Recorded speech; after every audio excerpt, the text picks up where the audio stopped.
resource management becomes one of the biggest challenges. Deciding how to configure the cluster, how to partition the data, how to deal with faults.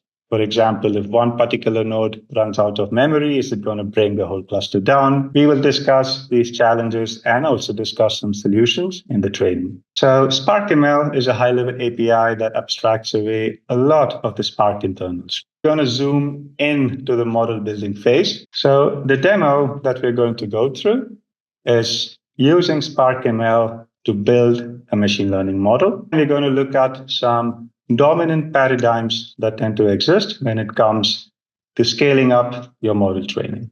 We're going to use the Python high-level API PySpark. So a Spark session is an entry point to interact with the Spark internals. The PySpark is a high-level Python API that allows us to interact with the Spark internals that are written in Scala.